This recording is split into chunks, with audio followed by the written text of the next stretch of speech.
All right, what is up, you guys? Welcome back to another video. Welcome back to my channel. If you guys are not familiar, this channel is about how to become a better entrepreneur and overall a better version of yourself. But anyway, today we're going to talk about why you need to stop oversharing your dreams and your aspirations. Why you need to actually stop telling just about anyone about your dreams, your aspirations. So the main point that I want to talk to you about is the fact that as you do this, as you share your dreams and aspirations with people, you are killing your ability to then pursue those dreams. And the reason why you're doing that is because you're getting high off this feeling of dopamine that you get from telling people about your dreams. And we all know this. We all get excited to share this information about people. Oh, I'm about to do this, and I'm going to get my money up, and I'm going to do all these things. Stop doing that. Stop telling people what your plans are. Stop telling people that you're going to do X, Y, and Z this year. Just go out and do them. And another thing is, if you only share things that you've accomplished, only share things that you've actually done. If you don't have things that you've accomplished or goals that you've achieved, then you have no business to talk. Like, you need to be going out and trying to get some things done. That's what needs to happen. The thing for me is that the only things I'd like to talk about right now are my previous track career, because all those things, I've already gotten through those things. I've got my diploma in college, all those kinds of things.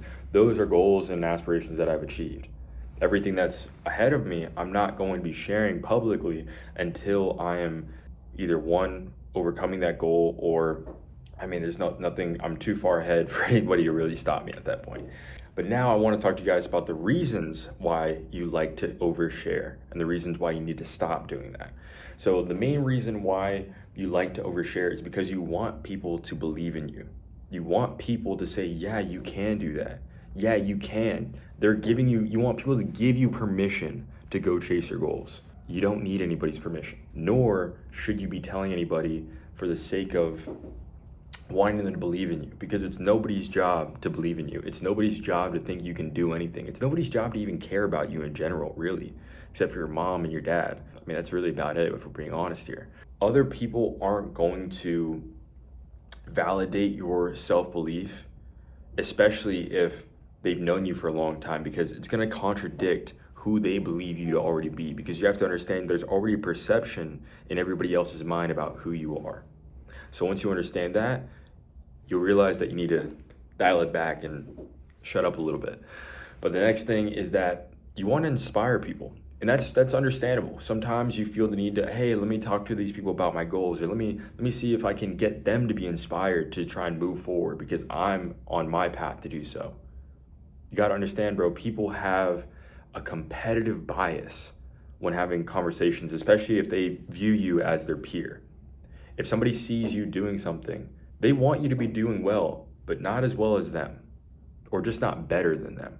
So understand that. Understand that you need to withhold information. And obviously you can share certain things. You can share vague ideas about things that you're doing. So obviously you don't want to just shut yourself indoors and be a recluse. You need to have friends. You need to be able to talk to people a little bit. But you need to understand that you need to be sharing information with nuance. That's super important.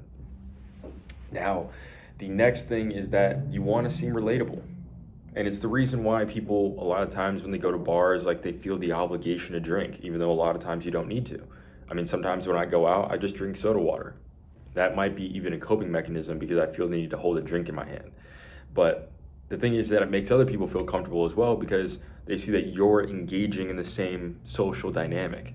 But the thing is that you don't need to feel relatable to people all the time, especially when talking about your goals and your aspirations. Even if you might be in a circle of people and they're all talking about what they're doing, and you feel the need to kind of chime in, you don't need to. You do not need to be a part of that conversation. You need to understand that you don't need to be a yes man. And especially in the time of when you're building yourself, you're building your foundation. If you watch the previous video or a couple videos ago, building the foundation is important. And this happens mainly in private. This happens mainly alone, because you have to build this kind of self-confidence in a closed environment. The next point of why you like to overshare is mainly because you want people to hold you accountable. You feel like, okay, if I tell all these people what I'm going to do, I'm going to feel more motivated to do XYZ. That's actually not true, because what's going to end up happening is that you're going to end up posting this on your story, or you're gonna end up posting on Instagram and saying, these are the things I'm gonna do this year, just watch me. Now, the problem is that if you get a lot of rejection, a lot of opposition to that post, you might feel some type of way about your dreams and your ambitions then. Or furthermore, if you get a lack of validation of your dreams and your ambitions, you might feel some type of way about it. And that might lead you to not end up doing it in the first place. So you have to understand, you need to just shut up. You need to just stop talking about what your plans are. It's not helping you whatsoever. Like, obviously, if there's someone you trust and you know that they are maybe in a similar position in their life and they're moving at the same kind of thing, or maybe they're a mentor of yours, yeah, share with them some ideas, bounce it off them, but understand that you got to take it with a grain of salt. You got to, it's got to be something that you know deep down within you is your passion, is your goal, is your life's goal, your life's work. If this is something that you want to pursue. Now you might be looking at me saying, well, Eli, you're posting a bunch of YouTube videos. What are you doing? Well, it's not about that.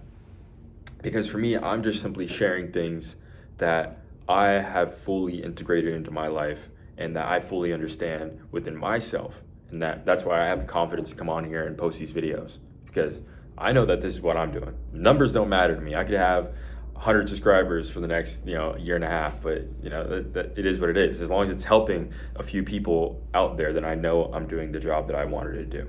One of the next points that I want to go over is that privacy is essential to understanding how your self-confidence is forged. Because only within privacy, only within a state of seclusion, essentially, can you really believe and develop a proper self-image of yourself.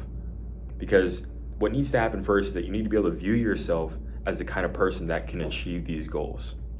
If this seems too far-fetched for who you are, then you haven't done the initial step, which is changing your own self-belief. Because right now, the goals that I have for this year, I already know that as the person I am today, I can achieve these things. That's what I believe. Now, all that needs to happen is I just need to put, rubber to the pavement and just get things done. Just start knocking off the tasks and the goals. You need to change that self-belief first and foremost.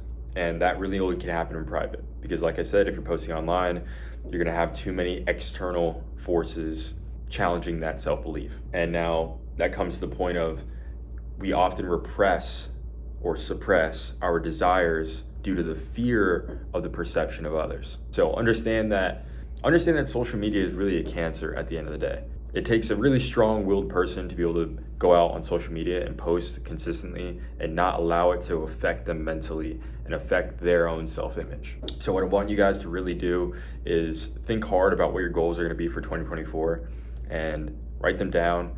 Don't post them up on your wall in your room or anything. Don't even let your parents see them.